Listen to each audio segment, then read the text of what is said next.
Bienvenue à cette session.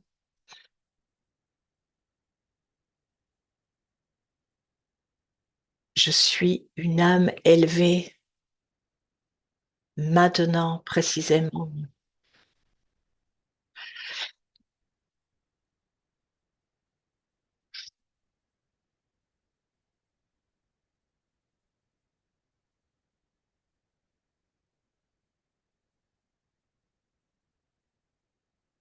Je ne sais pas s'il y a un texte qui s'imprime, mais en tout cas, j'ai une bande devant qui m'empêche de le voir. Donc, je ne peux pas vous traduire l'hindi.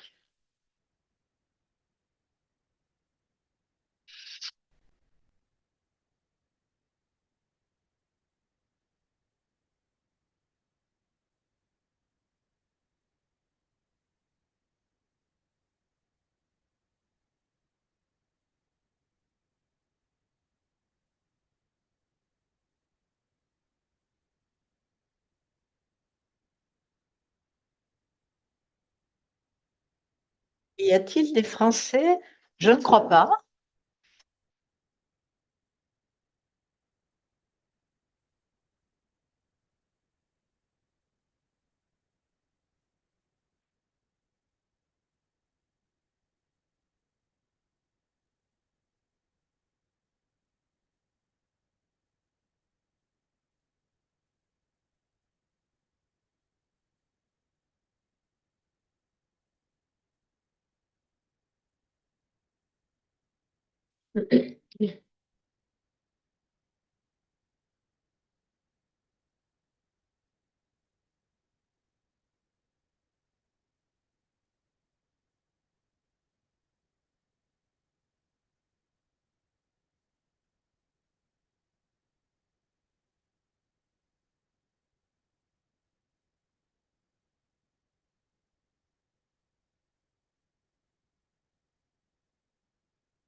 Pour votre information, Bab Dada était en train de donner le drishti.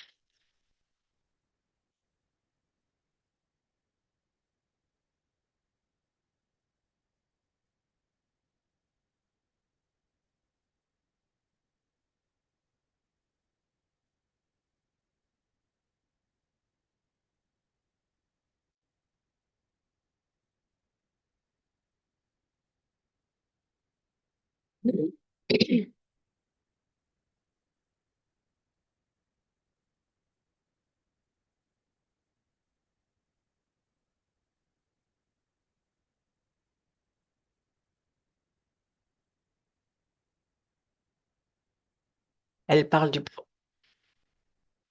de, ce- de ce qui s'est passé hier, mais je ne l'ai pas suivi le programme hier.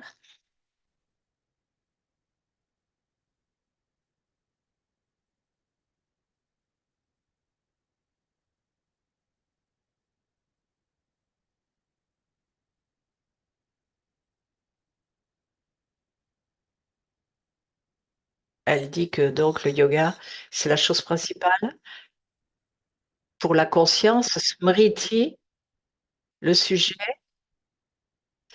lors duquel nous faisons, nous faisons face à la notion de, à l'idée de la mort.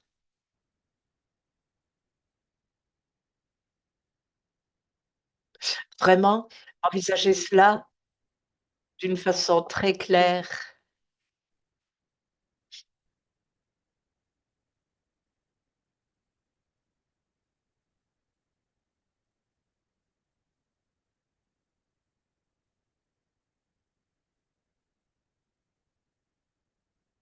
Elle dit que si nous ignorons la mort, cela provoque des complications à différents niveaux.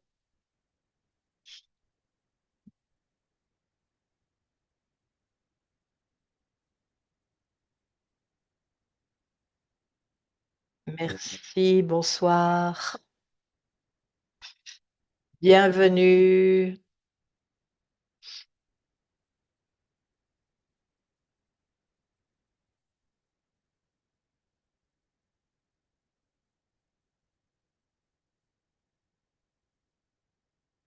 Donc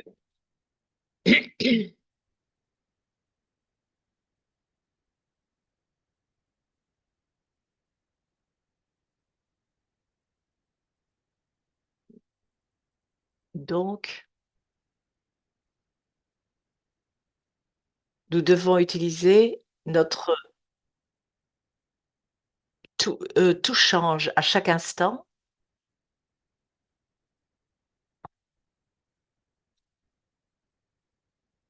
et nous devons voir le meilleur aspect et nous voyons l'histoire telle qu'elle est. Tout ce qui se passe aujourd'hui se produit dans l'histoire. C'est une histoire et on voit le monde au-delà de l'histoire. Quand on voit l'histoire, cela veut dire que ce n'est pas notre monde. Ce n'est pas notre histoire, c'est leur histoire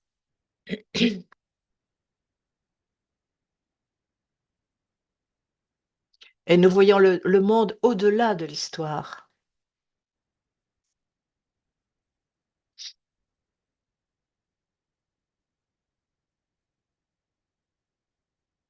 Instantanément, nous nous envolons, nous décollons vers cette immortalité. On comprend que tout le monde est en sécurité, éternellement, éternellement en sécurité. C'est le monde de Dieu, c'est le monde avec Dieu et c'est notre monde. Il s'agit du véritable soi. On arrête d'utiliser je et le véritable soi s'éveille et il est normal d'être d'être l'observateur invisible, ce point minuscule. C'est normal d'être immortel.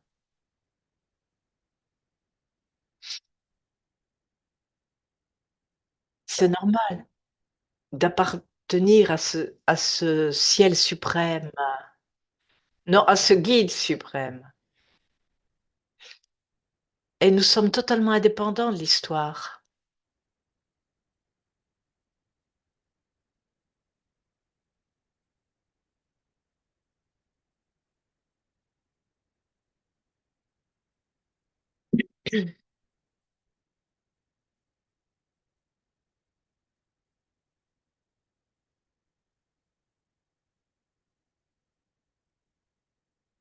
Tandis que nous continuons notre voyage, nous nous souvenons de cette immense vérité tellement belle, la vérité du voyageur invisible. Merci.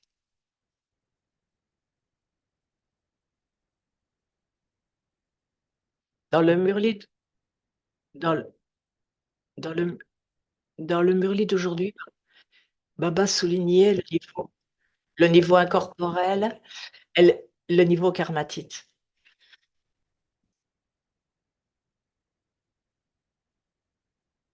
et la conscience d'âme.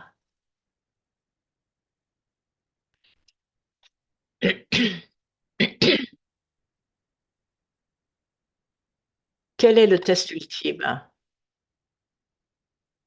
Pendant votre pratique de méditation, comment vous savez que vous êtes conscient de l'âme?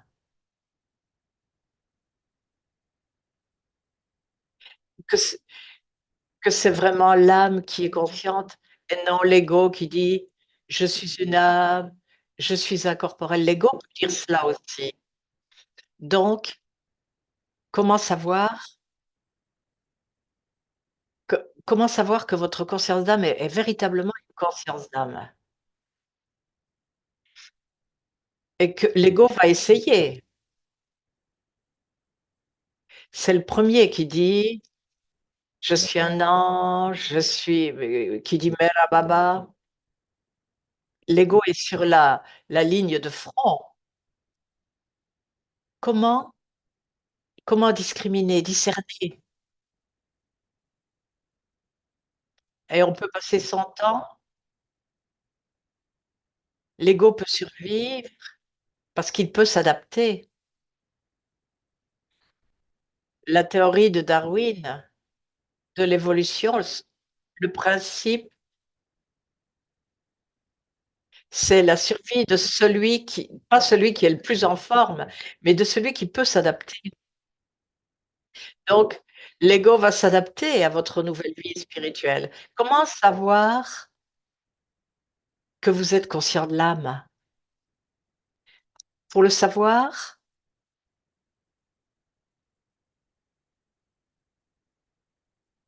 c'est une expérience d'amour, de joie, de bienveillance. Oui,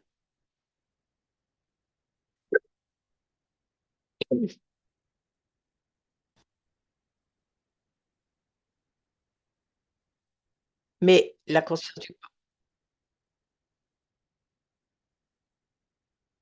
mais cela ne suffit pas parce qu'il y a des chansons sur l'amour et pourtant ceux qui les chantent ne sont pas conscients de l'âme.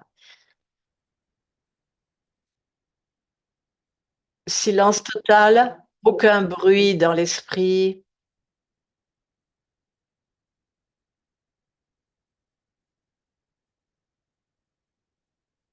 Oui,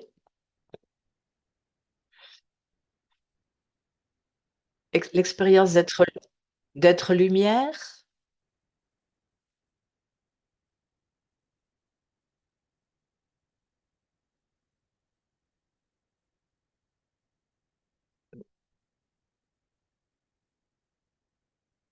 donc alors, là on voit il est en train de dessiner sur un écran un rectangle qui représente le monde, physique et il fait un autre dessin.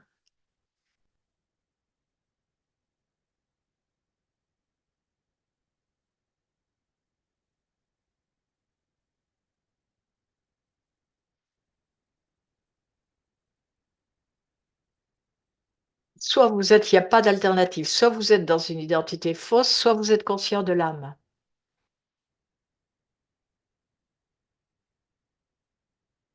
On va faire la dernière phrase. Celui qui est conscient, qui est éveillé, est totalement indépendant du monde physique. Il est séparé. Ce n'est pas son monde.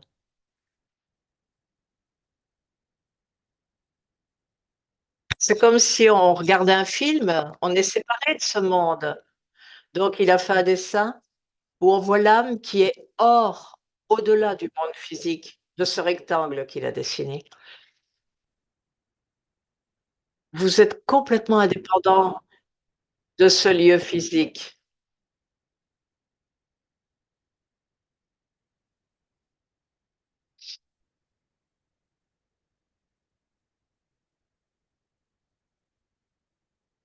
L'âme qui est consciente de l'âme va ressentir une une indépendance totale.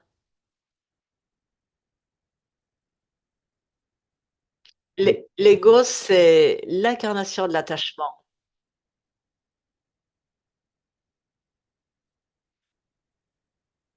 Je m'identifie au corps, je m'identifie à autre chose, à un rôle, à un travail, quelque chose m'appartient, donc c'est un piège. Donc, celui qui est dans cette conscience ne va jamais ressentir qu'il s'agit d'un monde séparé.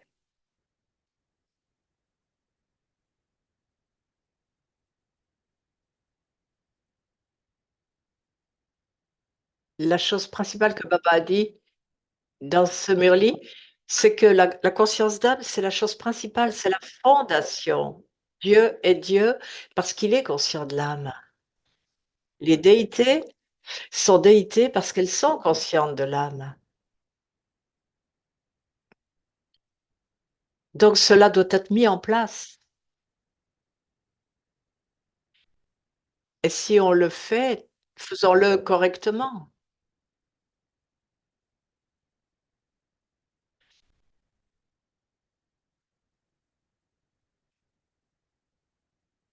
Mais c'est une compétition constante avec l'identité intérieure qui veut survivre. Donc quelle est notre pratique? Se souvenir de celui qui joue, de l'invisible qui joue, de l'âme invisible.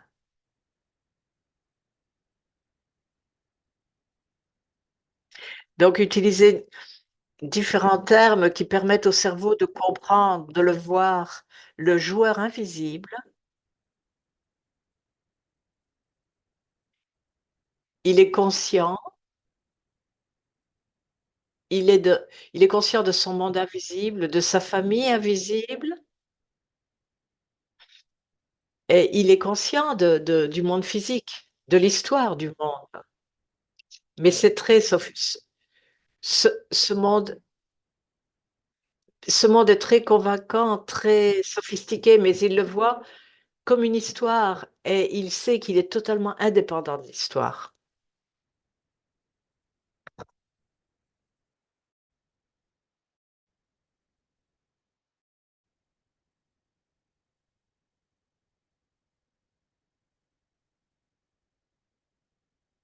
Si si le monde disparaît, c'est l'histoire. C'est l'histoire qui se termine. Le le le joueur invisible, il sait que il c'est comme un film. Il connaît il sait que tout le monde dans son monde est en sécurité.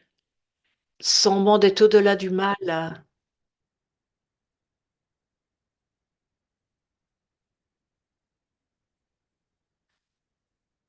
Il connaît l'immortalité et l'éternité.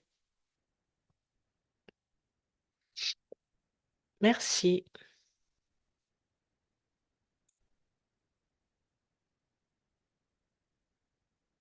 Hier, nous a nous avons vu que dans ce monde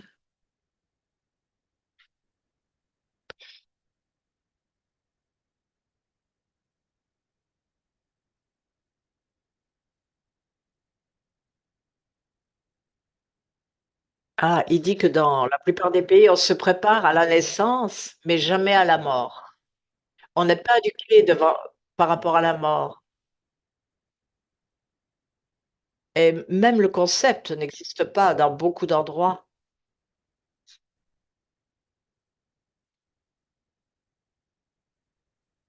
C'est une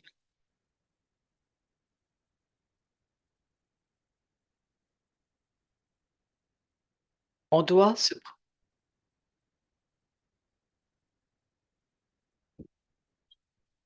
on doit on doit comprendre durant toute notre vie l'image globale.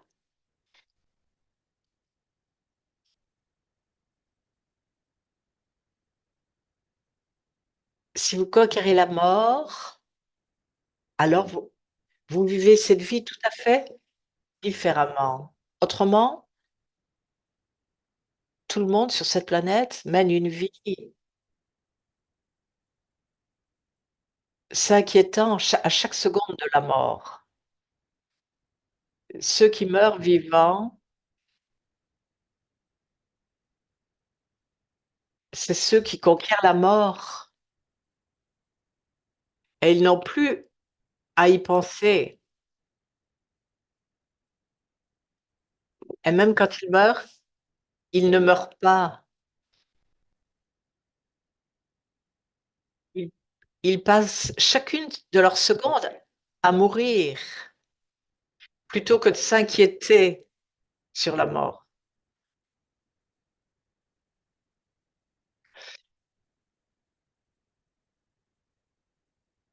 Cette conscience affecte la vie, affecte chaque seconde de cette vie. Il y a des gens qui étudient le sujet de la mort, mais ils ne comprennent pas vraiment.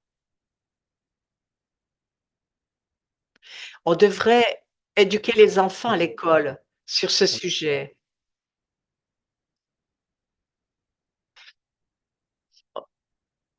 Autrement, on met ça sous le tapis. On ne veut pas en parler,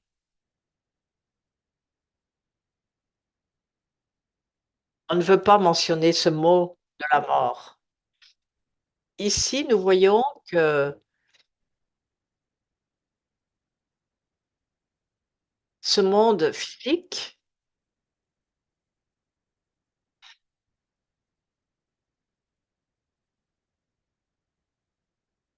quand on voit la carte spirituelle, on devient très conscient du monde physique. Il est en train de dessiner, hors de ce rectangle bleu qui représente le monde physique, une figure, en rouge et il y a une frontière entre les 2. Ah oui, en fait, c'est l'âme.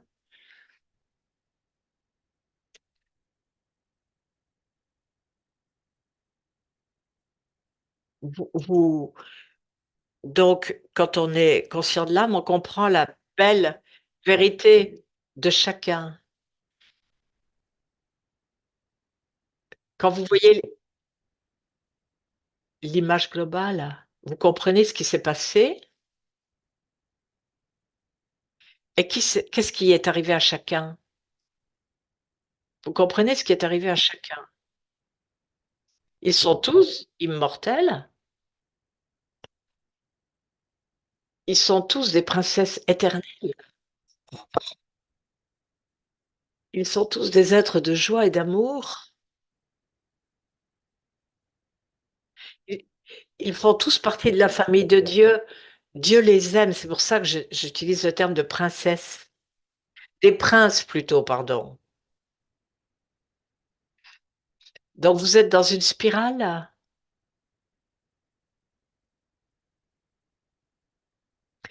Et alors, ils descendent d'une spirale et ils entrent dans le monde de Maya et les mêmes passent leur vie à mendier, à à à mendier, ils se voient comme victimes, ils s'inquiètent,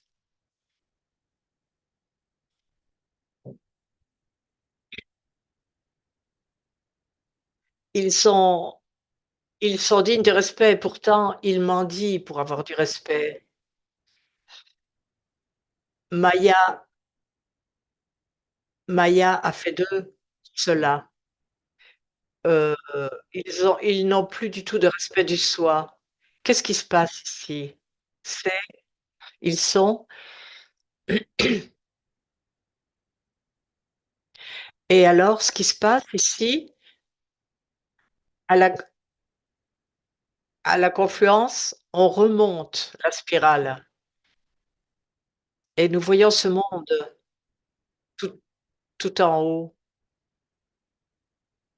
On ne peut rien résoudre quand on a la tête en bas, quand on est dans la dans l'obscurité. On ne parvient pas à voir l'image globale. Donc allons dans la lumière totale, l'expérience pleine,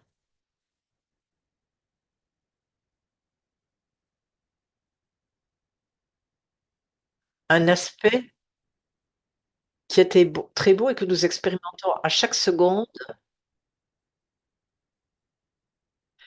Si nous parvenons à vivre cette expérience, nous pouvons la partager avec nous pouvons permettre à d'autres de la vivre.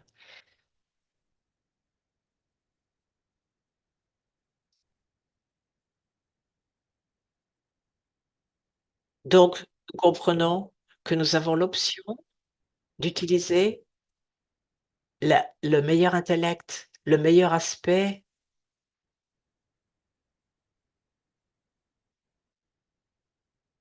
Nous nous voyons clairement l'histoire. Tout ce tout ce qui s'est passé aujourd'hui, ça fait partie de l'histoire.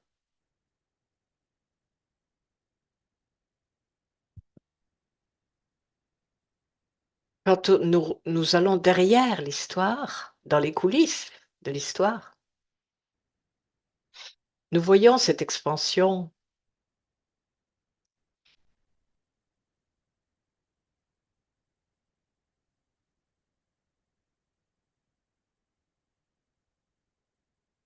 Nous voyons cette lumière, cette couleur rouge, cette lumière rouge,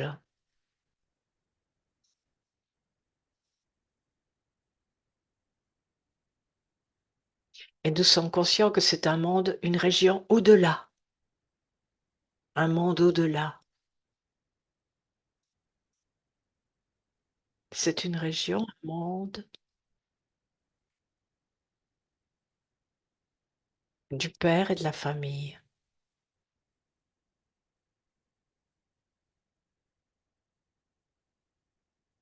Tous sont immortels, dont tous n'ont besoin de rien, ils existent éternellement.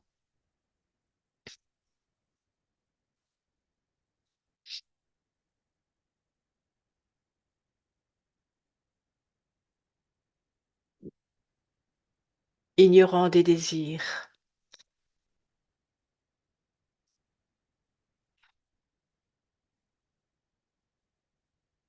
ignorant du monde de la peine et des déceptions.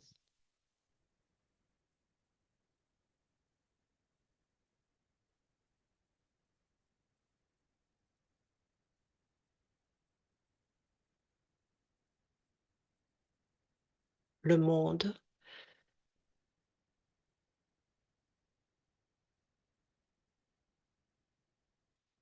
dans lequel se trouve un contentement silencieux, pas de désir, pas de mal.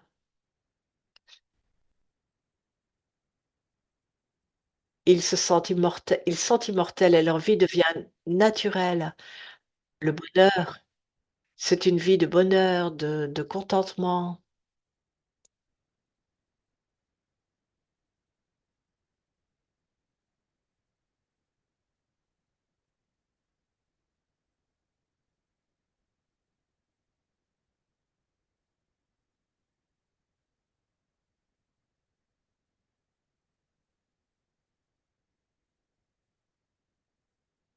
Dans cet environnement totalement sécurisant, on peut vraiment s'octroyer le droit d'être pleinement innocent,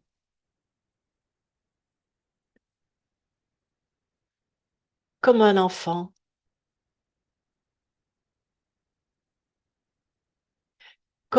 et comme Dieu, semblable à Dieu.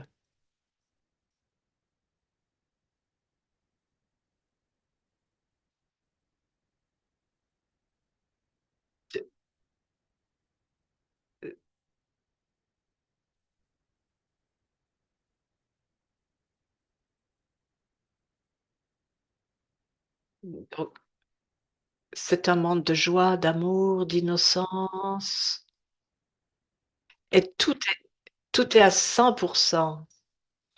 Il y a une innocence pleine, totale,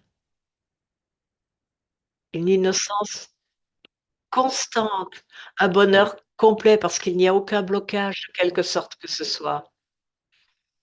Tout le monde est beau, tout le monde est empli d'amour. C'est c'est pourquoi c'est cela le monde de Dieu et le monde avec Dieu.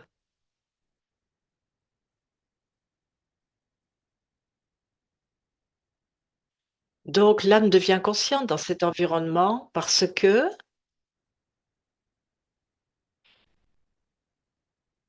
c cela devient normal, naturel. Dans cet environnement, il est évident que d'être cet observateur incorporel, le vrai soi devient conscient et le vrai soi sait qu'il est totalement indépendant de l'histoire. Cette assemblée, elle se produit dans l'histoire, en même temps que cet observateur, invisible est totalement indépendant de cette histoire. Il est digne d'être aimé de Dieu, digne de la compagnie de Dieu, digne de la famille de Dieu.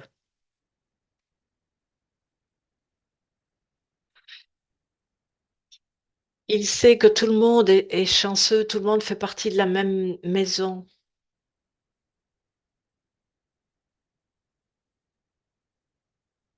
De là,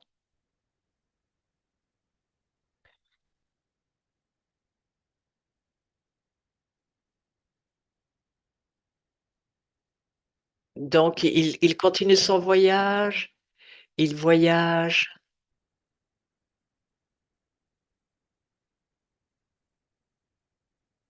avec la conscience immense de sa vérité extraordinaire.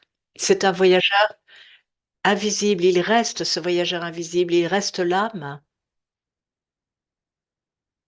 temporairement associée à tout de ce monde physique, pleinement conscient que c'est un monde d'histoire, que ce n'est pas son monde. C'est un monde temporaire. Il n'a aucune intention d'être déçu, trompé plutôt, d'être trompé dans ce par ce monde.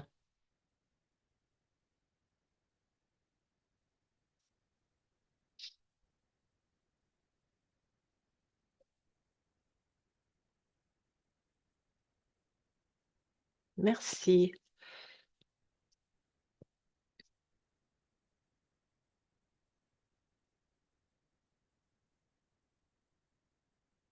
Hier, nous avons nous avons il parle de devoir. Celui qui joue, qui est invisible, il voyage, il est le voyageur invisible, il a une mission claire, incarnée. Nous avons souligné ce mot. Nous soulignons ce mot que il n'est pas le rôle, c'est un rôle dans l'histoire. Nous avons vu ce voyageur invisible, 100 séparé. L'ego veut s'immiscer parce que l'ego veut survivre, mais nous sommes séparés à 100. Nous sommes des voyageurs invisibles qui ont existé avant que ce drama ne démarre et c'est seulement quand nous voyons clairement ce rôle, nous sommes prêts. Nous nous sinon nous franchissons la ligne et nous mélangeons tout à l'ego, à l'attachement. Plus nous nous attachons, plus nous avons d'ego, plus nous devons nous battre. Dès que nous franchissons la ligne, Nous devenons des mendiants dès que nous franchissons la ligne. Quand ce, quand ce voyageur invisible est conscient, il connaît la sortie. Hier, nous avons souligné aussi ce terme de sortie, exit. Si on oublie l'exit, la sortie, alors nous sommes dans la spirale.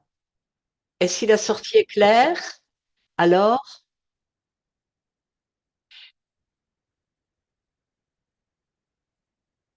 nous devons, il ne suffit pas de connaître la sortie, mais il faut s'en souvenir.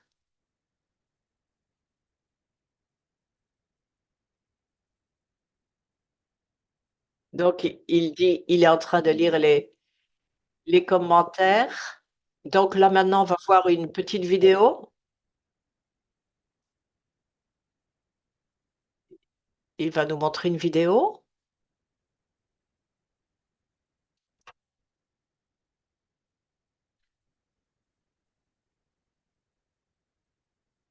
Il y a une question. Il y a une question dans le chat. Nous avons, nous avons besoin de différents mots pour parler du voyageur invisible.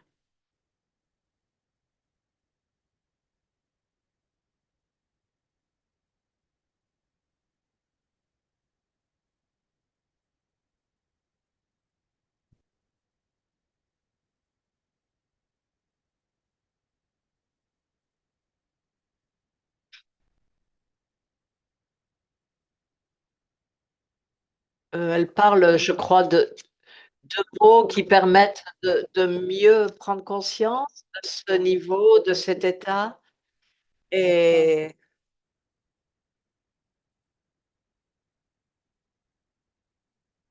nous devons, par- nous devons repartir de ce monde étranger avec une nouvelle programmation, je crois.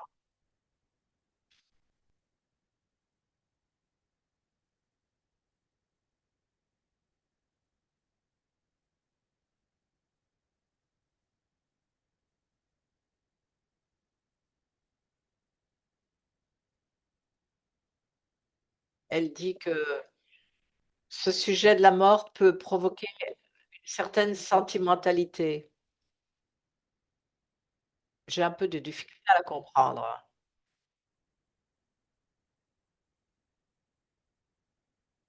Le témoin invisible peut comprendre l'exit, la sortie. Est-ce que l'attachement à quelqu'un peut empêcher l'âme de quitter le corps?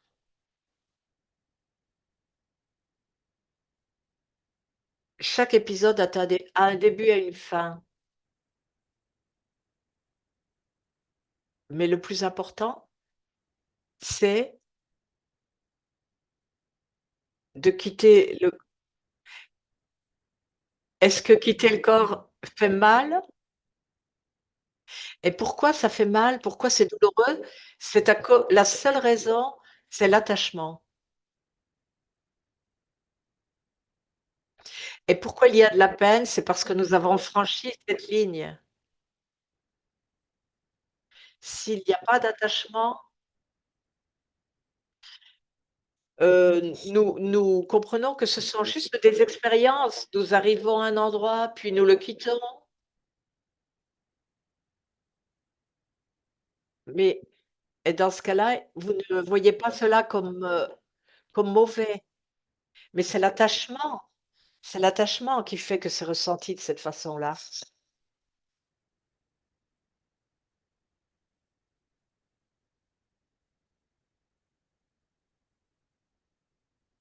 Il y a un commentaire sur le bonheur de voir l'histoire et le bonheur qu'il y a à voir l'histoire et à faire l'expérience du niveau, invisible, je crois.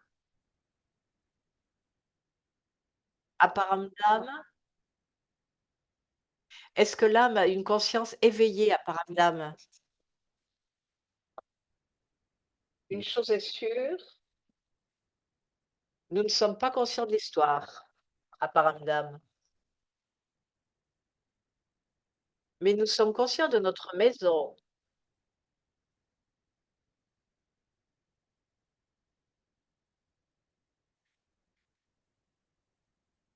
Les rideaux sont baissés, il n'y a plus d'histoire. Donc on va voir la 2 vidéos, une qui a une qui a été, je crois, faite par un psychologue et l'autre par un psychiatre, je crois.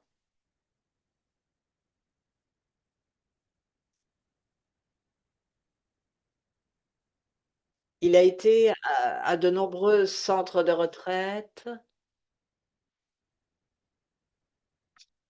C'est c'est une vidéo courte.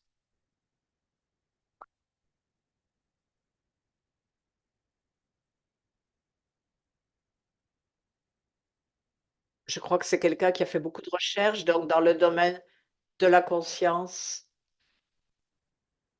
Il parle de ses recherches et de ses observations.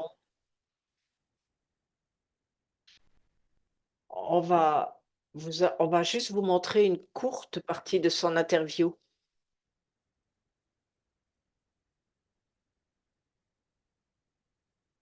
Les gens vont dans cette autre réalité. Ce processus de la mort était très intéressant et très important. On devrait nous l'apprendre à l'école. Le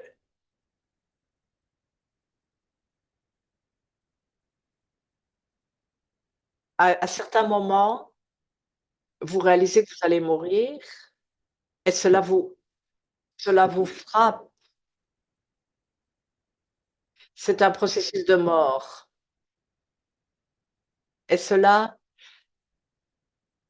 vous met dans une position très difficile parce que vous n'avez jamais connu cela auparavant et vous devez tout abandonner, vous devez tout lâcher. Vous devez abandonner votre épouse, votre chat, votre chien, vos enfants, votre famille, votre maison. Vous devez tout lâcher et si vous ne le faites pas, vous restez attaché. L'attachement, c'est c'est la chose la plus difficile quand vous mourrez et si vous pouvez tout lâcher, vous vivez une transition très, très douce.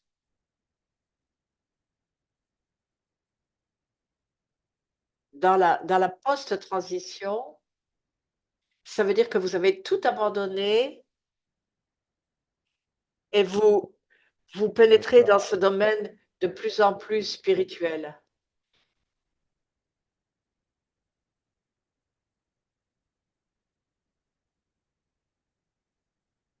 En fait, pendant ce processus, vous pouvez rendre visite au fils ou à la fille que vous n'avez pas pu voir.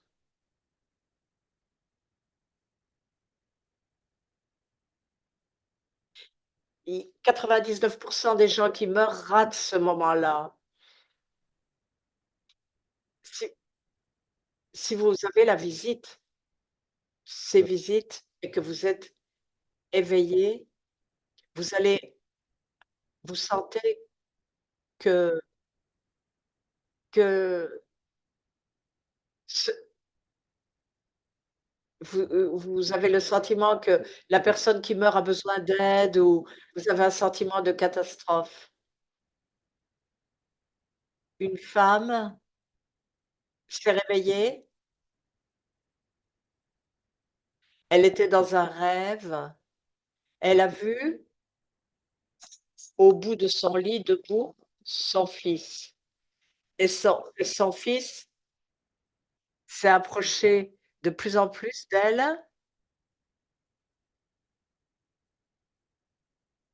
il est venu dans la lumière et il a été transfiguré, il a délivré un message et il lui a dit: «Ne t'inquiète pas, je vais très bien». Heu,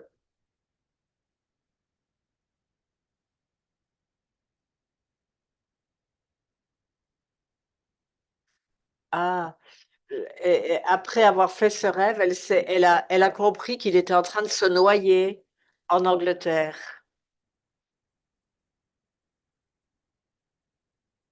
Donc ce n'est pas une histoire si inusuelle, ce n'est pas une histoire si rare que cela.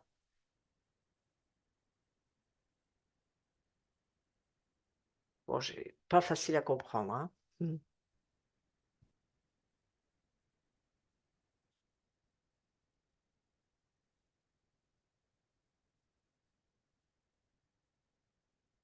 La la mort,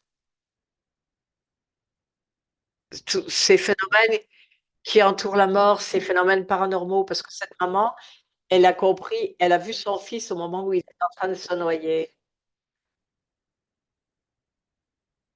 Celui qui est mort, il visite,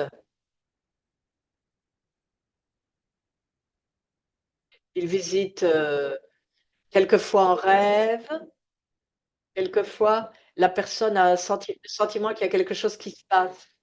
Mais même avant cela, il y a il y a des visiteurs. Il a raconté dans une autre assemblée à Global House que personne ne meurt seul. Il y a quelqu'un qui vient, quelquefois, un étranger, par exemple, Marie peut venir, la Vierge Marie, et elle dit à la personne: «Je vais venir demain à 11 heures». Et et la personne qui est malade, elle est contente. Alors l'infirmière, elle demande ce qui se passe et la patiente dit que Marie va venir la voir à 11 heures demain et ensuite elle quitte le corps à ce moment-là, je crois. En An en Angleterre, il y en a qui voient des anges. Les gens font ces projections. Il y a des visiteurs qui viennent, ils les voient.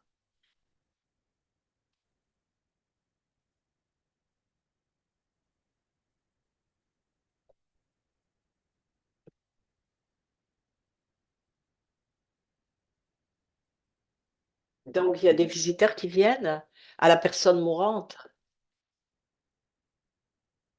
et lui, ce qu'il affirme, je crois Peter Fenwick, c'est que personne ne meurt seul. Quelquefois des enfants, personne d'autre ne voit. Il y a que le patient qui voit cela. Les en les enfants, par contre, peuvent voir cela,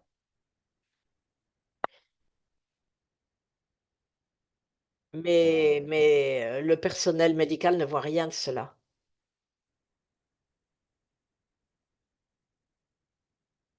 Donc si vous avez des commentaires ou des questions,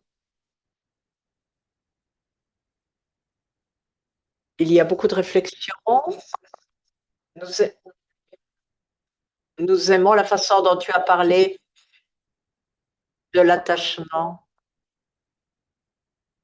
Dans de nombre de religions, on insiste sur l'importance des pensées finales.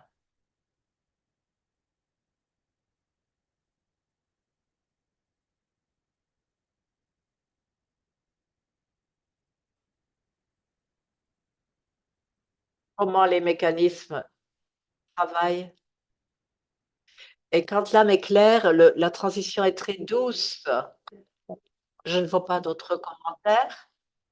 Ce qu'on voit ici, concernant le sujet de la mort, ce qu'on voit, c'est dans notre conscience du corps, nous voyons ce processus de, de quand nous allons du niveau de conscience d'âme au niveau d'être fondé sur l'ego.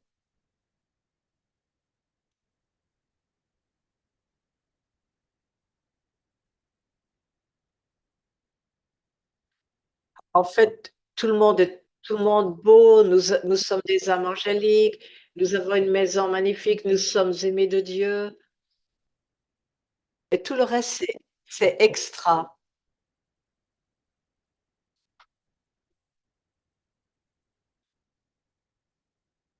Il y a la naissance au paradis et la mort au paradis, mais il n'y a pas de peine à l'âge d'or. Quelle est la différence? La différence, c'est dans notre attitude. Si nous croisons la ligne, si nous franchissons la ligne, tout le monde est prince, tout le monde est immortel, tout le monde est aimé. Mais il m'en dit l'amour, il m'en dit pour la vie. Ils s'inquiètent, ils se battent, ils luttent. Et alors on transforme le positif en négatif. L'esprit, l'esprit peut faire du paradis un enfer et de l'enfer un paradis. Et nous, maintenant, c'est le moment d'apprendre comment, comment transformer l'enfer en paradis. Comment obtenir cet esprit qui nous permet de voir ce monde, l'épisode de l'âge de fer. Comment pouvons-nous le voir d'une perspective totalement différente? Il y a une question et un commentaire.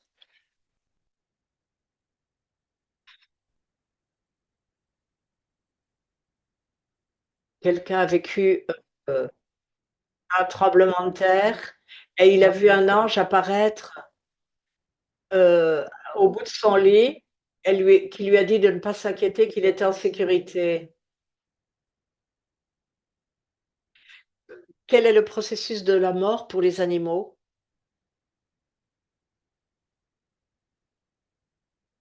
On est dans le monde de l'âge de fer. Les êtres humains traversent la ligne et ils font traverser tout le monde. C'est une conscience très basse, donc il y a de la peine. Il y a assurément de la peine.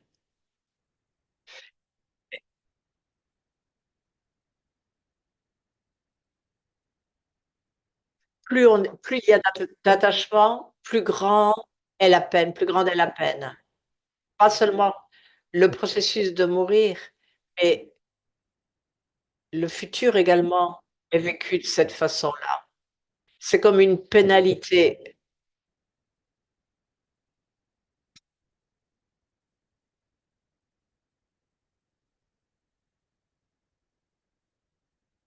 Il y a beaucoup de liens ici, subtils ou grossiers.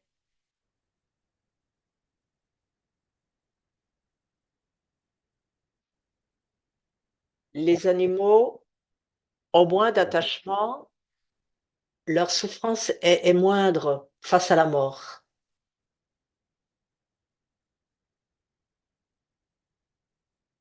Est-ce qu'il vaut mieux être incinéré ou enterré, suivant les différentes traditions, les différentes cultures? Certaines des expériences de mort imminente suggèrent que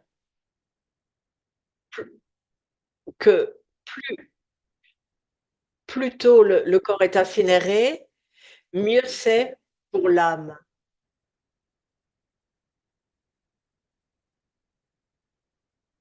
Et apparemment, l'âme, elle souffre si le corps n'est pas incinéré, tant que le corps n'est pas incinéré.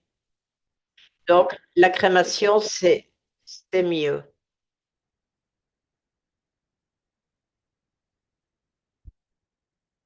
J'ai une anecdote.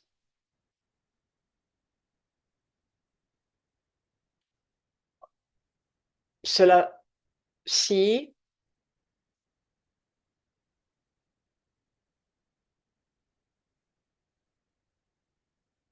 je crois que si le corps est terminé, l'âme est libérée, je crois. Elle est libre.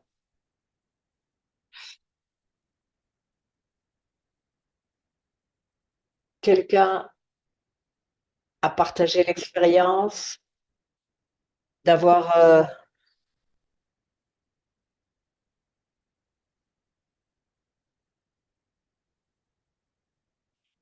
quelqu'un parle d'une grande paix ressentie dans une expérience de mort imminente.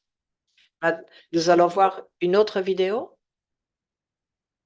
C'est une vidéo concernant l'expérience de mort imminente d'une personne. C'est juste une toute petite partie de cette vidéo.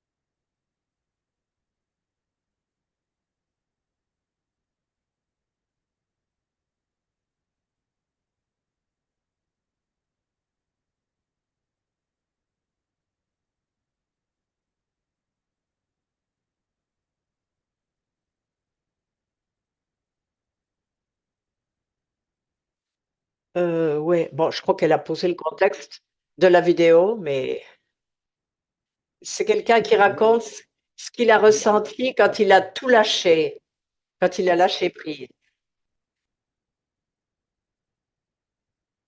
Il était enfant en plus.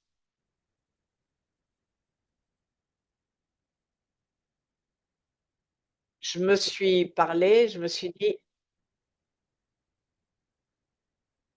j'avais juste, je voulais juste un peu d'air.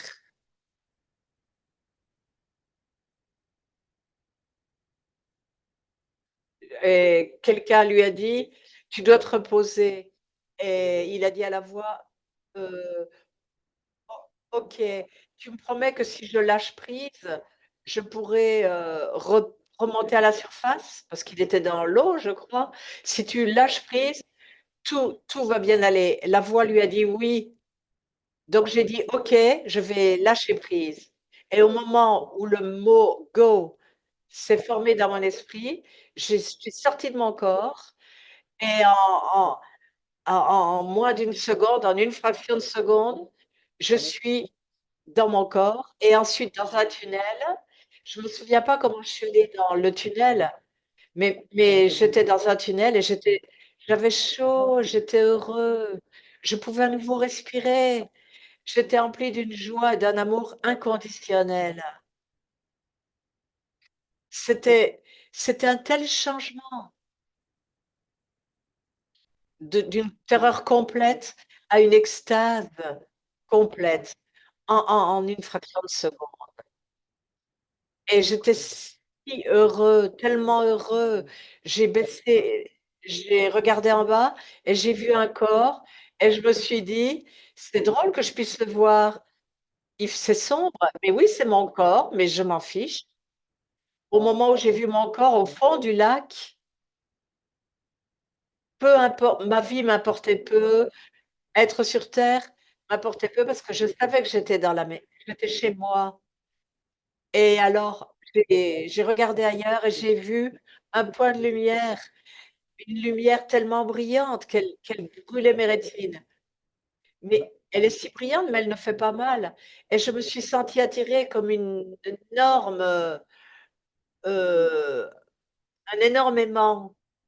Et l'aimant m'attirait, et je me rapprochais de la lumière. Et alors, tout d'un coup, en un rien de temps, je suis plus dans le tunnel, je suis au milieu d'une sphère géante, au comme une soucoupe volante énorme et je me balade au milieu de cette balle à l'intérieur Et autour, il y a 360 degrés. Partout où je regarde, il y a des petits écrans et qui montrent tout ce qui s'est passé dans ma vie.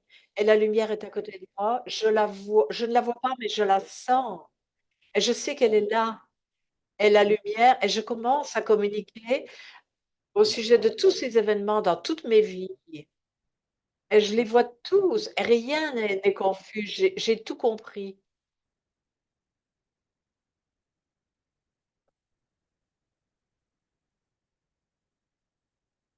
Et donc, il parle de son expérience, donc. Eh bien, quand tu étais dans la lumière, est-ce que tu as posé des questions sur la guerre, la paix? Non, il n'y a aucune raison de poser des questions parce que j'avais toutes les réponses. Je savais tout. Et maintenant, je suis avec la lumière. Et la lumière est vraiment drôle. Elle a un sens d'humour, de l'humour incroyable. Quand nous regardions la revue de ma vie dans la grande sphère, elle m'a dit, ne, ne, ne sois pas perturbé, tout cela ne veut rien dire. Rien n'est réel sur cette terre. La vie sur la terre n'est pas réelle. C'est comme un jeu, c'est comme un movie, un film.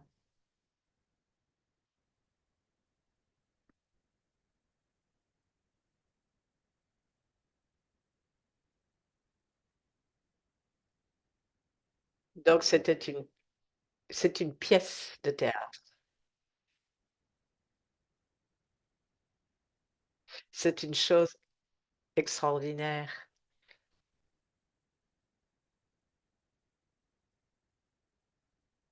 C'est, c'est important de voir les choses sous un angle différent.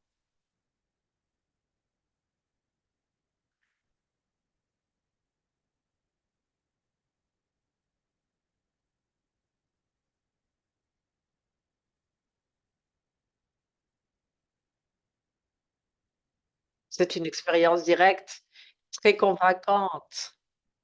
Il y a beaucoup de vidéos concernant l'attachement. Et ce qu'il a dit, c'est,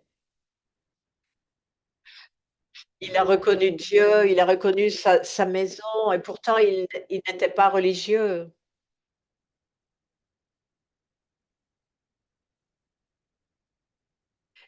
Il y a tous ces aspects-là sont en lien direct avec le Raja Yoga. La seule chose, c'est comprendre les détails du karma et ce que c'est qu'être dans ce monde et avoir la liberté de le voir comme une pièce de théâtre. Être dans cette légèreté tout en jouant son rôle.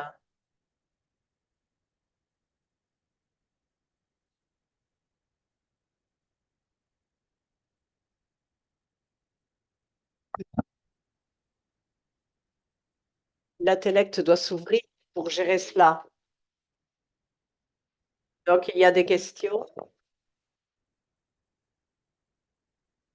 Juste un rappel rapide. Le plus grand succès,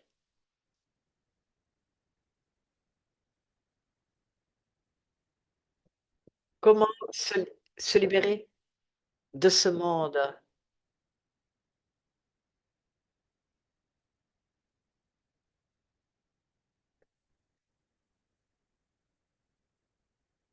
On voit les choses à l'envers. Ce qui est beau, on en fait quelque chose de laid et cela génère de la peine.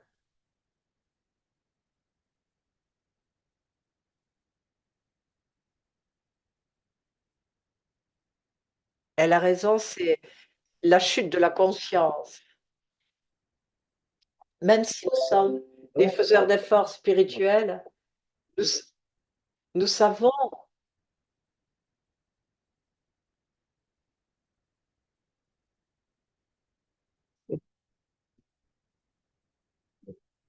Si nous faisons les choses de façon précise dans notre vie de yogi, il y a un changement peut s'opérer.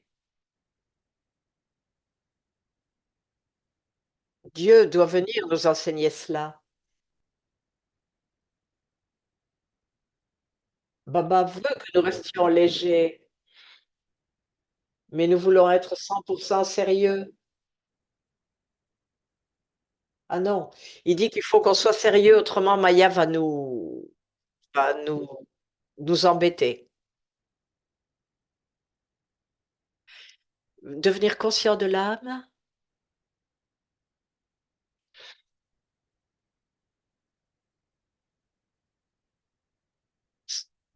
celui qui est conscient, il a de l'ego. L'ego est conscient.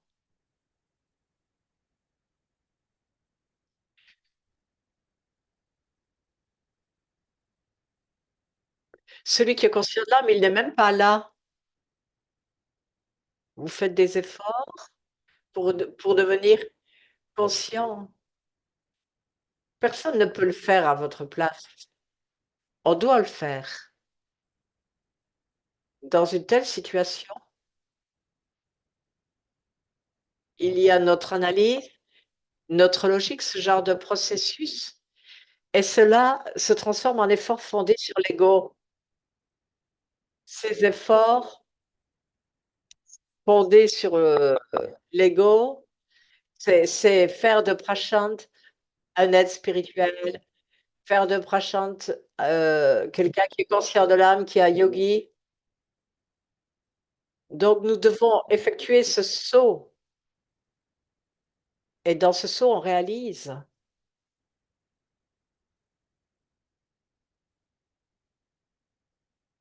que ce joueur invisible devient conscient, ce point minuscule, qu'il n'est pas l'extension de qui que ce soit. Il devient conscient et il voit les choses de cette perspective emplie de fraîcheur. Nous devons nous donner cette permission, même pendant une minute, ne serait-ce qu'une minute, qu'il n'y ait pas d'alliage.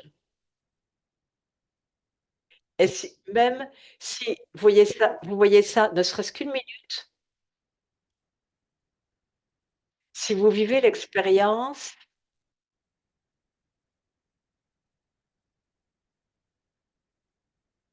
non, sans alliage d'ego, de l'ego, c'est c'est l'étape nécessaire pour effectuer ce saut, voir la perspective de l'âme. Dans le lit d'aujourd'hui, Baba a dit, Baba parle aux aînés, il parle du niveau karmatique, du niveau incorporel, du niveau angélique. Qu'est-ce que- Quel est l'effort pour obtenir ce niveau? Quel est le secret? Ceux qui ont entendu le Murli d'aujourd'hui, vous pouvez répondre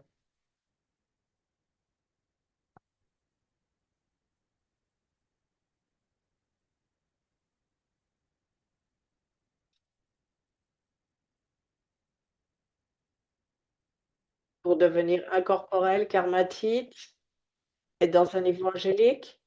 Quel est l'effort? Qu'est-ce qu'il a souligné, Baba? Co- Connexion, Baba, conscience d'âme, amour, être sans ego, être sans ego, sans ego.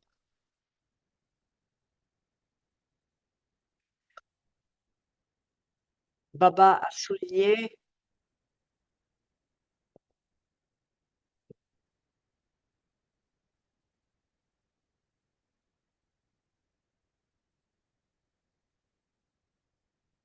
il n'y a pas seulement l'arrogance, mais il y a l'ego subtil, les différentes identités, toutes les différentes identités que nous avons. Elles sont toutes dans dans le monde de la conscience du corps? Est-ce que nous utilisons l'histoire pour nous définir?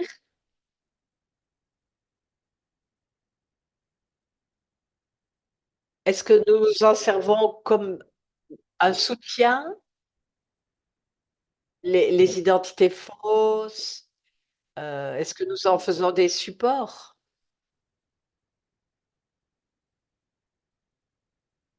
Baba nous Baba nous donne un secret. Toutes ces fausses identités, comprendre l'histoire, c'est séparer. Le rôle que nous jouons appartient au monde étranger.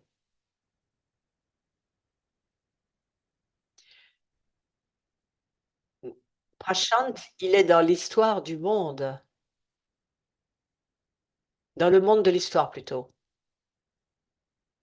Il est là en tant que témoin invisible, celui qui joue invisible, qui est invisible, le joueur invisible, l'observateur, il est le témoin.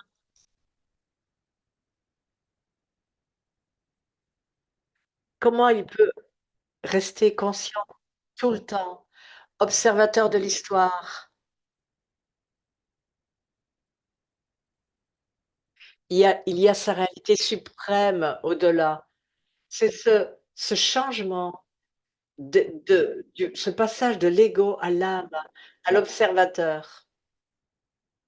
Prendre cela sérieusement.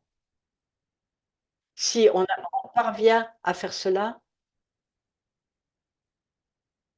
nous pénétrons vraiment dans une autre conscience.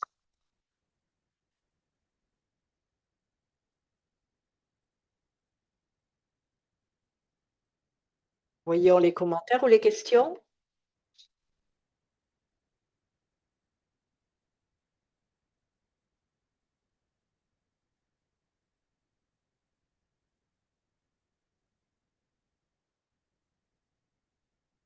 Hier, il y a eu un partage.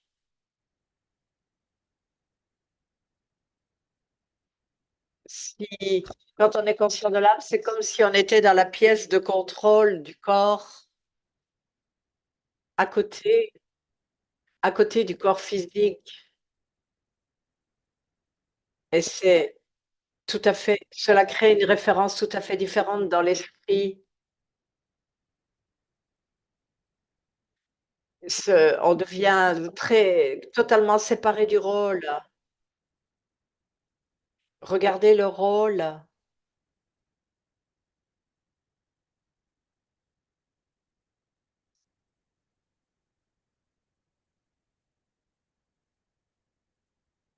il y a des commentaires qui appartiennent au monde de Ravan, les négociations, et cetera. Voir tout ça comme étant séparé de nous. Dans le blessing d'aujourd'hui, Baba nous rappelle d'avoir constamment cette énergie à l'intérieur et se souvenir que du drama plus large, plus grand, plus vaste. Est-ce que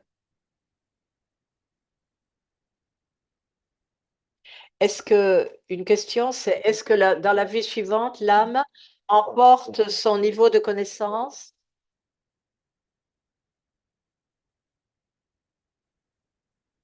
Ce que nous créons aujourd'hui, je l'emmènerai avec moi pour demain. Les mêmes habitudes, bonnes ou mauvaises, les mêmes choses se produisent d'une vie à une autre.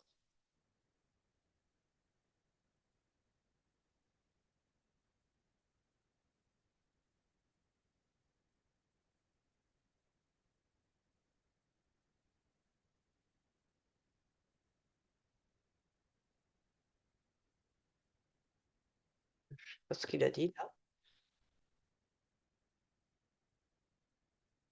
Alors elle dit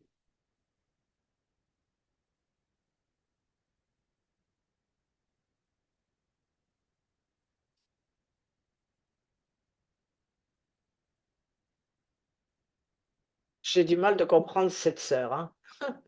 Elle a un accent.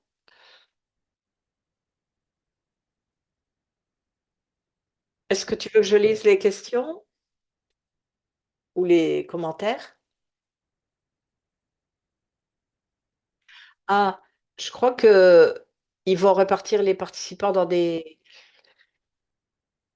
pièces, je crois, dans des espaces.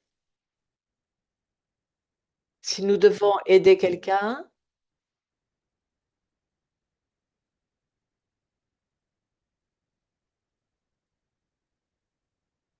à la dernière minute, comment allons-nous nous préparer pour cela?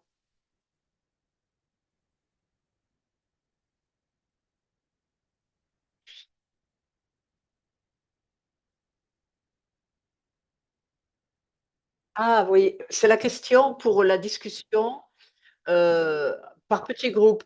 Quelle est la préparation? Comment se préparer pour à la mort, à sa propre mort et à celle des autres?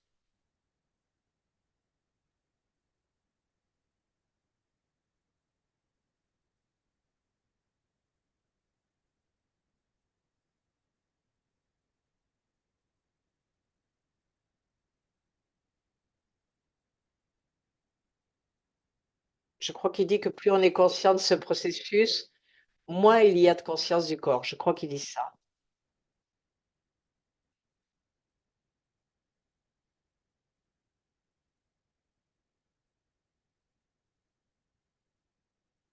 Il parle du fait de mettre sous le tapis la notion de la mort, de ne pas y faire face, parce que dans leur subconscient, ce monde dans lequel ils sont, c'est le seul monde pour eux.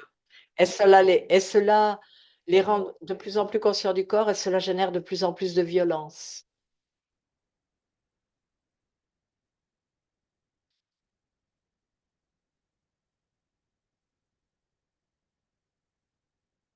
Donc, comment aider les gens à se préparer à la mort? Comment les éduquer?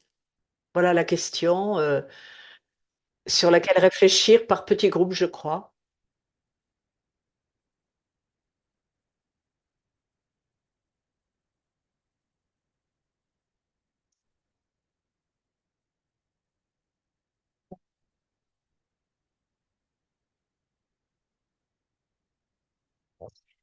Donc, elle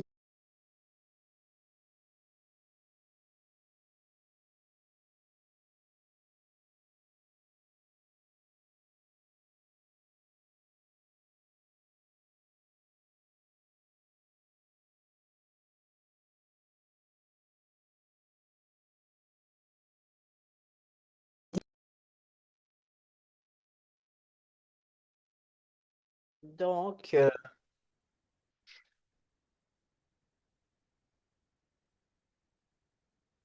donc apparemment, je crois qu'on va méditer. Je remets l'enregistrement.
Elle dit que c'est une nouvelle expérience. Nous avons Ananta qui est avec nous de, je ne sais plus où d'ailleurs, des États-Unis. Et c'est l'après-midi pour elle. Ananta Alva, je la vois dans les participants. Voilà, bon après-midi. Bonjour.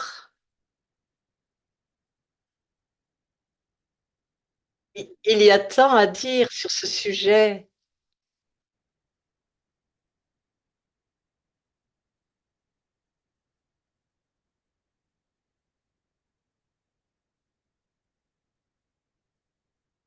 Il y a tant de préparation.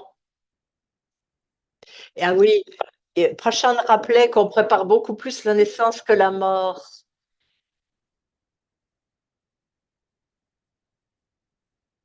Parce que tous ces pays pensent qu'on ne vit qu'une seule vie.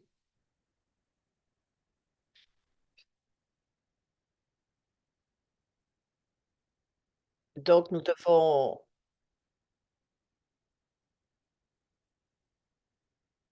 on doit vraiment rester dans cette conscience que nous sommes éternels.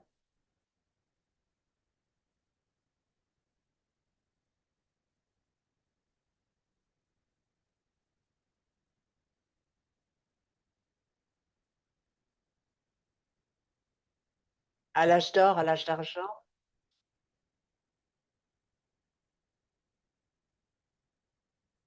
il y a, il y a aucun problème à être crémateur parce qu'on comprend que le corps n'a plus de valeur.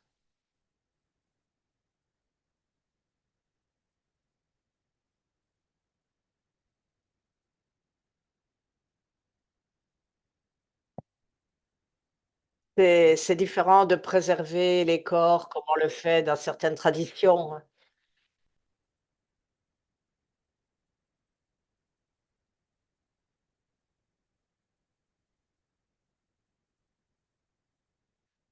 Elle parle de l'assurance sur la mort.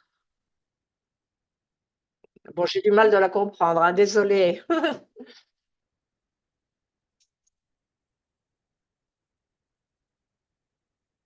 Donc, avoir la connaissance que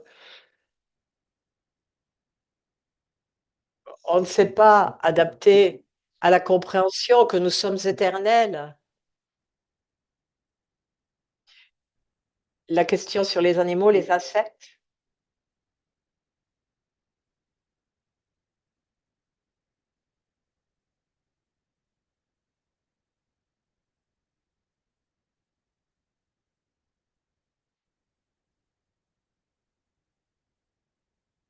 je désolée, hein, j'ai du mal de comprendre, puis en plus, je suis un peu fatiguée parce que ça va faire 2 heures de traduction. Je vais quand même essayer de comprendre, mais enfin, elle reprend un peu tout ce que Prashant a dit su sur l'industrie de la mort et cetera. La meilleure préparation qu'on puisse faire, c'est de nous souvenir que nous sommes éternels et être en mesure d'aider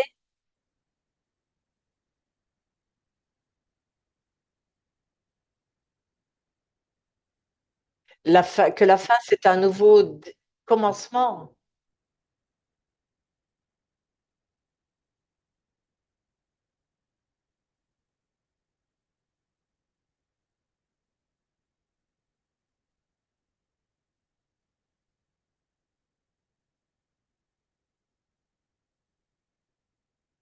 On doit apprendre à vivre la vie en mourant vivant. Alors, si vous mourrez vivant, vous vivez vraiment avec beaucoup de joie, beaucoup de bonheur.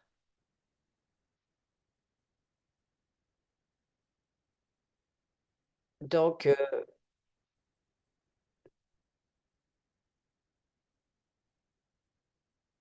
ma- maintenir cette conscience que que je suis ici, que j'étais là, que je serai toujours là, utiliser chaque moment dans en ayant conscience de toute sa valeur et comprendre que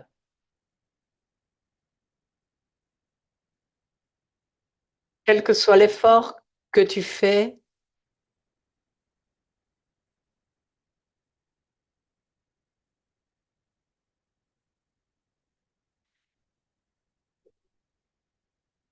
C'est cela que vous emporterez avec vous, pas la maison, pas la voiture.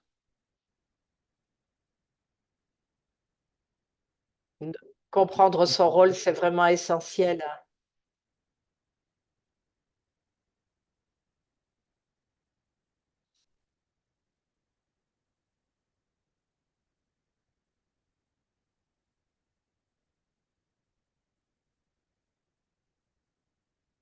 J'ai conscien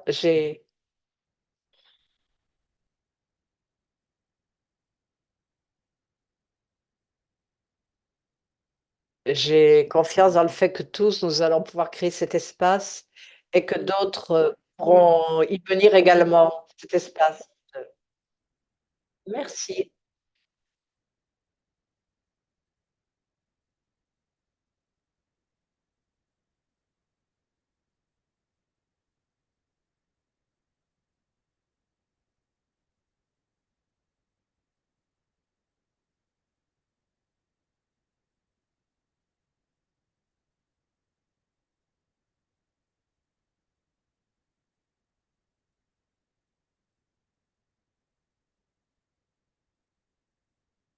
Je vais lire un passage de Murli du 3 avril 82 et il est intitulé «La vraie signification de la renonciation». Vous devez tout quitter, mais vous quittez quelque chose et vous recevez quelque chose de neuf à la place. Est-ce que c'est difficile? Vous pouvez le recevoir instantanément. Recevoir dans le futur, ce n'est pas important, mais quitter la conscience du corps maintenant et revendiquer la forme de l'ange maintenant.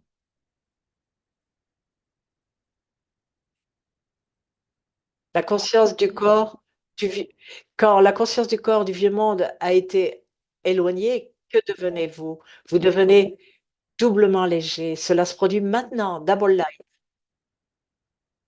Vous n'êtes plus ici ni là, ni ici ni là.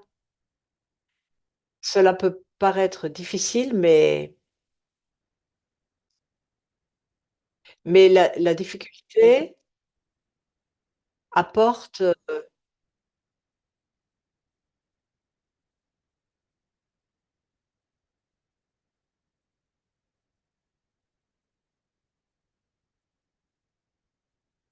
heu, si vous voulez tout emporter, au moment de partir, vous ne prendrez même pas le vaisseau d'argile. Si vous voulez garder ce vaisseau d'argile, que peut faire Bab-Dada?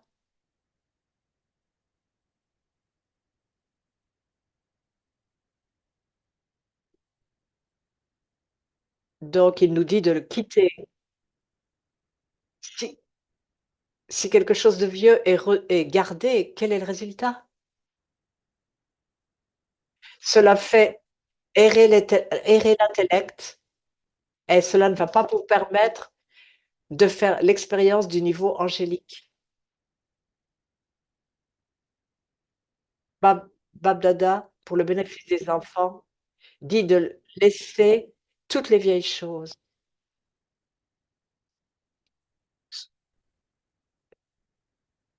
Est-ce que c'est difficile? Mais vous le rendez difficile. Vous faites en sorte que ce soit difficile. Je répète la date parce qu'on peut le retrouver dans les archives des Murli peut-être, le 3 avril 82 et c'est autour de la renonciation, mais je n'ai pas eu le temps de noter le titre.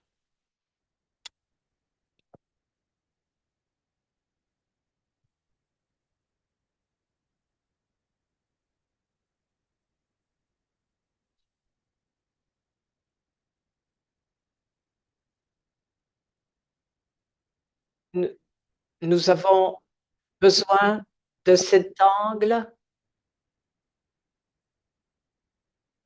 on doit faire cela, on on doit opérer ce changement d'angle de façon complète et cela est lié au fait d'utiliser le pronom de la à la troisième personne.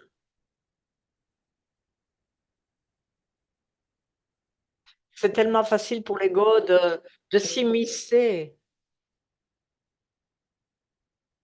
et nous ne saurons ça qu'à la fin. Donc faire en sorte que les choses soient claires, que l'ange d'Abolai ne se mélange pas au rôle. Ce ça ne doit pas être accidentel, c'est une méthode très claire. Il suffit pas d'avoir un bon yoga.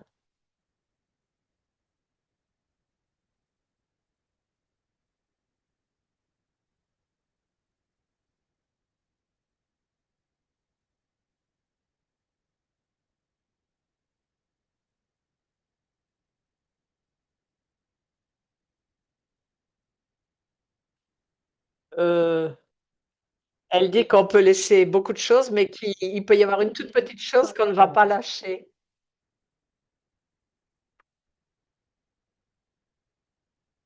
Mourir pleinement ou rester vivant, qu'est-ce que cela veut dire? Notre vie spirituelle,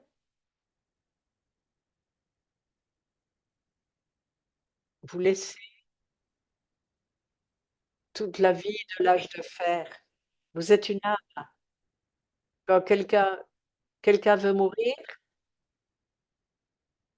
si je meurs, je n'ai plus rien.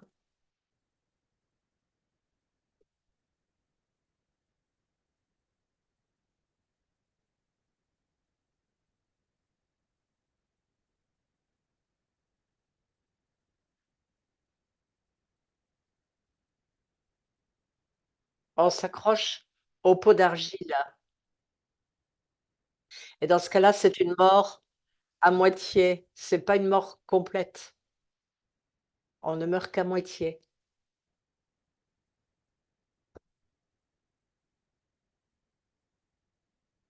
Il y a une question, est-ce que je la lis maintenant? Est-ce qu'on est-ce qu'on est est-ce qu'on est responsable de la peine de notre famille quand ils meurent dans la peine? Chacun est responsable de sa propre peine.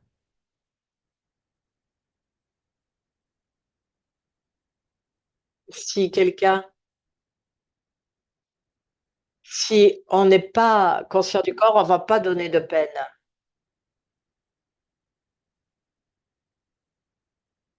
Mais on doit vérifier qu'il n'y ait pas d'intention de donner de la peine. Et s'il n'y a pas cette intention, alors on peut se sentir libre, sans souci, ne pas s'inquiéter. La peine, c'est les comptes de chacun.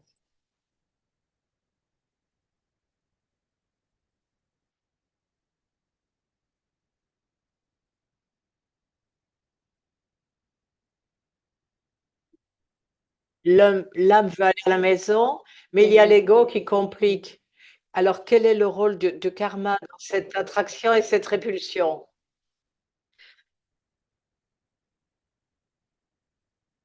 Heu, l'ego veut survivre, il est déterminé à vous bloquer, à vous empêcher d'aller à la maison, de devenir conscient de l'âme. C'est ça la vie de l'ego. Oui, mais pour gérer cela, l'ego, fleurit dans l'obscurité et il meurt dans la lumière. Il se dissout dans la lumière. L'obscurité de l'ignorance, nous créons cet environnement, donc cela lui donne de la force.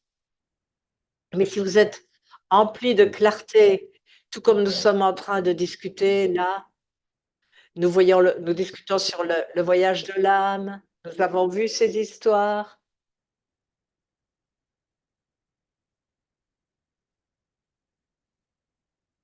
de créer de l'ego dans cet environnement, c'est tellement absurde et étrange. Nous l'affaiblissons et tandis que l'ego devient plus faible, vous pouvez avancer. Nous disons souvent Nous sommes sur les 2 fronts. D'un côté, il y a la maison, la famille. Nous devons travailler là-dessus, mais il ne faut pas nourrir l'ego.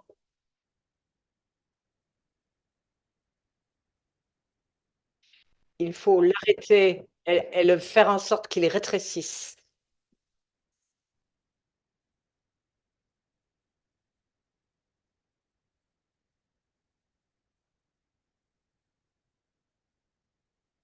Merci.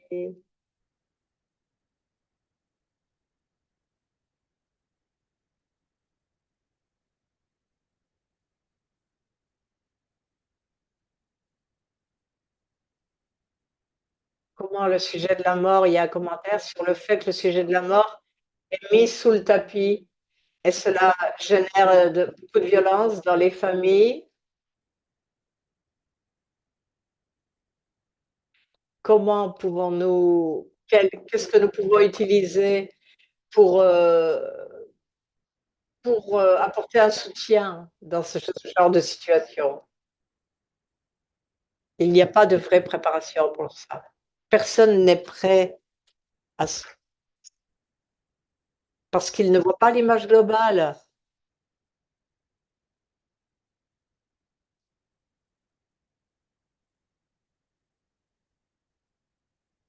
Ce que nous avons ce dont nous avons parlé hier et aujourd'hui, la graine de l'immortalité, se souvenir de l'immortalité, c'est ça la grande l'image globale. Voir la sortie, c'est très important.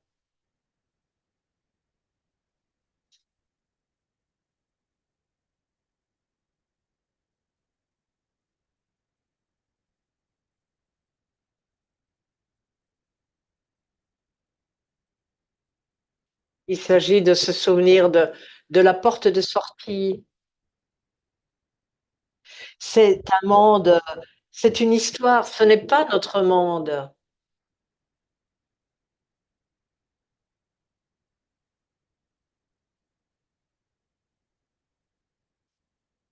Si on considère un scénario,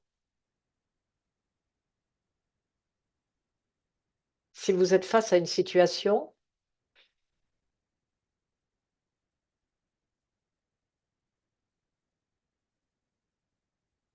soit vous mourrez, soit vous survivez,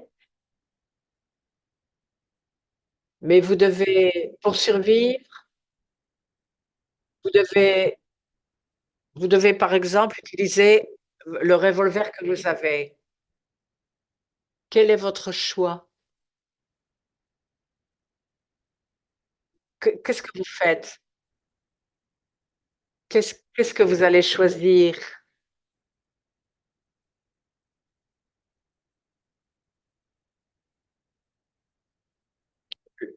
Le plus noble, c'est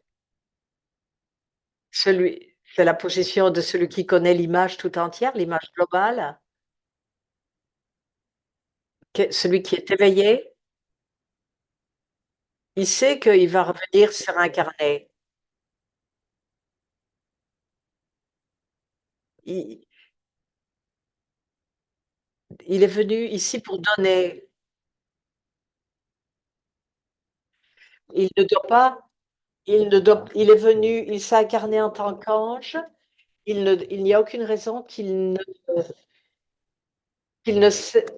cesse d'être un ange, ne serait-ce qu'une seconde.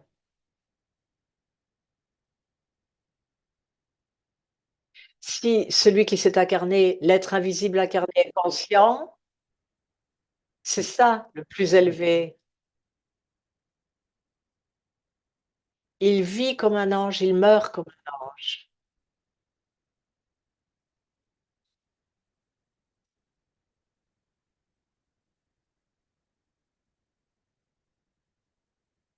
Mais s'il meurt en tant que Shudra, marchand ou cambrioleur, il utilise la violence pour survivre,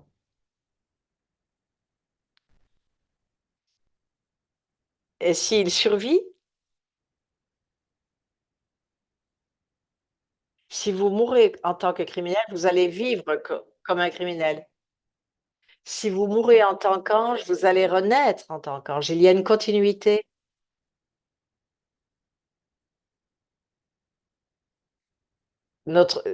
Tout dépend du choix que nous faisons.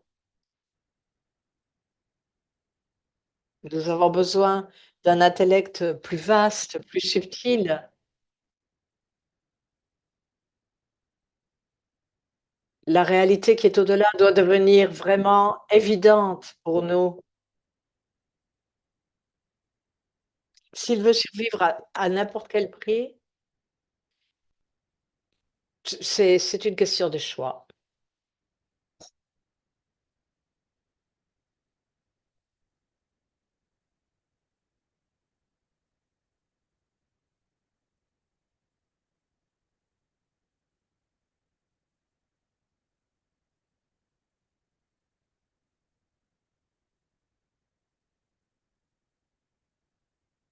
L'âge d'or s'appelle la terre de l'immortalité.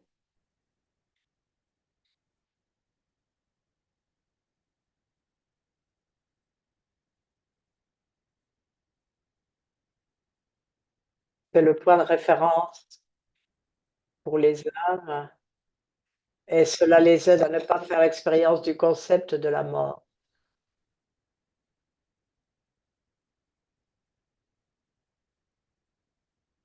Ils sont ceux qui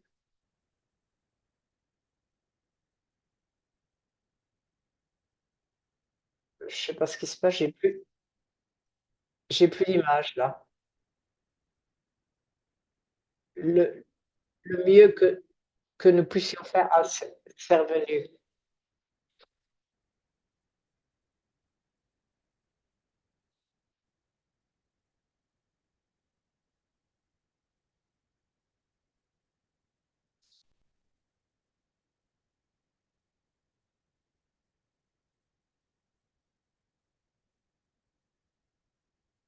Donc l'âme, elle vient de l'âge d'or ou, elle est dans une phase de transition.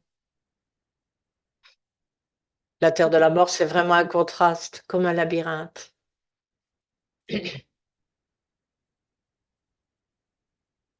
Donc, on va partager une minute d'attention. En quelques mots, des mots très importants, notre monde d'immortalité.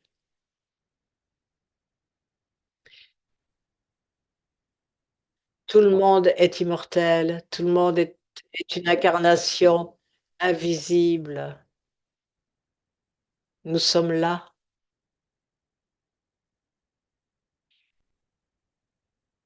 Baba est l'ami de l'âme et nous sommes également l'ami de l'âme.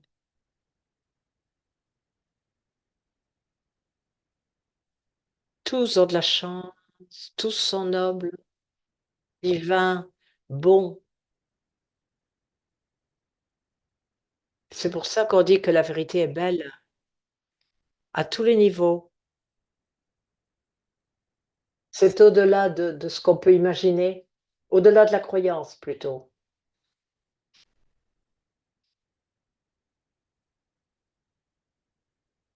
On veut revenir à cela, à cet espace et on veut y emmener tout le monde dans cet espace,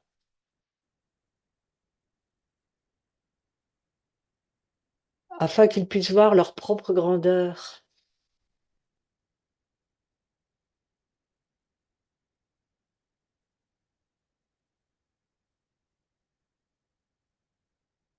Notre monde est subtil. Si on utilise l'intellect juste, le jeu est un, il n'y a qu'un jeu. Tandis que nous continuons notre voyage dans le ciel, sur la terre, on se souvient de cette vérité immensément belle et de ce choix que nous avons à chaque minute. Merci.